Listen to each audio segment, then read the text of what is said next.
So, you're not from Buffalo. No. You lived on a buffalo farm in Montana? Yes. So, do you want them to... Are they okay? No, we're here. Oh, perfect. Hi. Hello. Hi. We're right here. Yeah, That's we're amazing. Hello. Right? Yes. So we had about 200 head of bison / buffalo / bison. It's funny who you ask, because some people go, "What's the difference?" It's just semantics. That's what I hear. What do you? I call them buffalo. That's what I always called them growing up too. But I've been told that they're bison. I don't know. See, you milk cows though. What do you do with meat?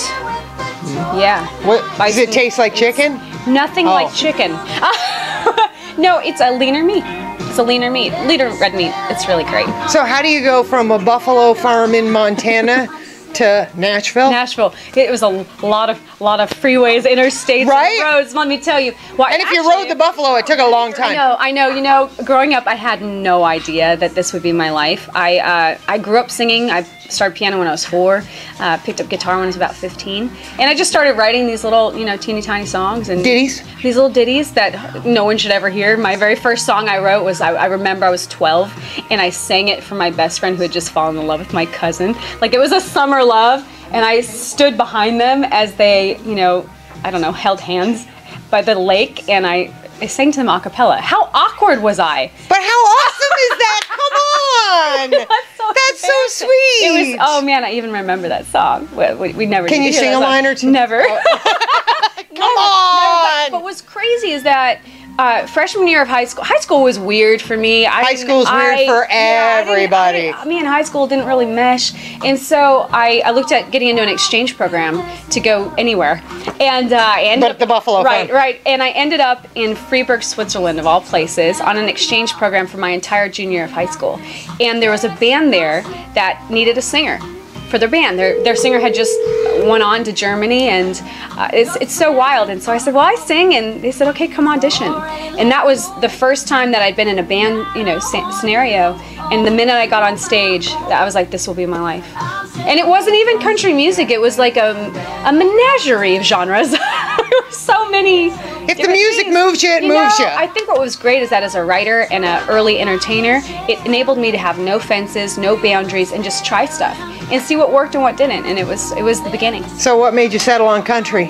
Well, I grew up with country. I mean, in our barn we had a little silver AM, actually almost the same color as this, that leaned against the windowsill, and that was just 24-hour country. My mom was the country one of the family. My dad was more rock and roll, so I have a little bit of both sensibilities. In my those blend nicely, though. Which is really fun, especially on those kicking up tempos with the electric guitars, where I just air guitar because I don't have the licks in yet. But so it was always country in my heart. And then as I made my way to Nashville, by the time I moved there, I was full-time. I was doing full-time performances by 2010. So I've been there almost 6 years. So you're like the overnight success they talk about? Yeah, it's only taken 100 years. Yeah, right. Overnight.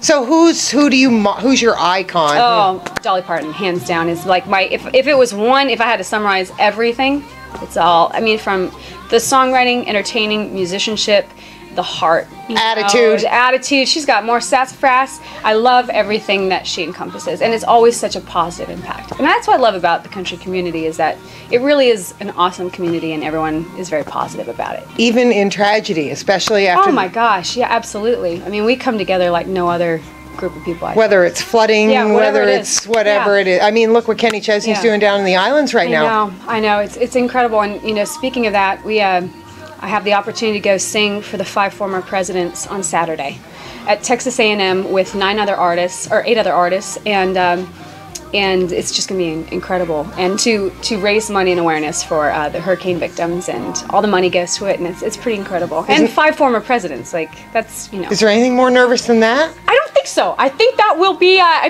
don't. Right up there. I don't think it's actually hit, fully. I don't think I've fully realized what I know obviously what an honor it is, but I don't think the magnitude of it is still sinking in. I think it's going to happen after, once we get done with the show, because it's just, adrenaline and go and make sure, you do it right and don't say anything wrong. And then it will hit me. Right. We just got to do that. So your new single, Selfish. We all can be a little selfish sometimes. Absolutely. This song, I love that we kind of threw a positive message behind what sometimes is a negative word. Right. And I wrote the song with Andy Wills and Tori Toulier in Nashville, and we just went into that session. I was feeling selfish. I went in and just said it. I was like, man, I just don't want to share my guy. He's so busy. I want more time with him. I'm feeling selfish. And what woman doesn't feel that way? Absolutely, absolutely. And I think it's all right. I think it's all right. I think it's more than all right. Me too. You were just being humble at that moment. I think it's very all right. Right? Exactly. Yes. And then your ode to the women of country music. Oh man, Drink It with Dolly is such a special song. Every time I play it, it still just hits me in a way that to the first time I heard it in the studio with Matt McClure, he put it on. It was just a guitar vocal written by Victoria Banks and Rachel Proctor, two extraordinary female artists and writers, and it's just a perfect song. It's a perfect song. What would you drink with Dolly? Oh, anything she wanted. Oh, okay. I pretty much, the day that I'm having a drink with Dolly, I'm gonna roll with however she rolls. But if it was your choice? Oh man, it would either be whiskey or champagne.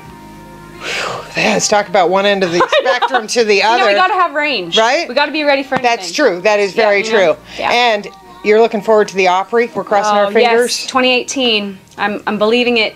That will just be, you know, as a country artist, that's like the epiphany, right? Yeah. Standing in that circle? Yes, absolutely. I just was at the Opry a couple weekends ago, and Vince Gill was there, and it's just such a special place. That is my church.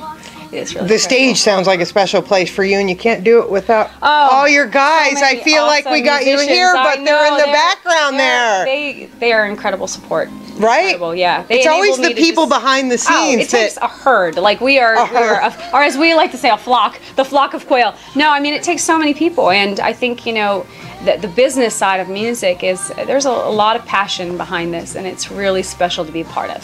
From the musicians to the label to the radio team to it just takes a lot of people to be heard, and like you playing our little song, it means a lot to be able to share it. I know it's so hard to just push a button.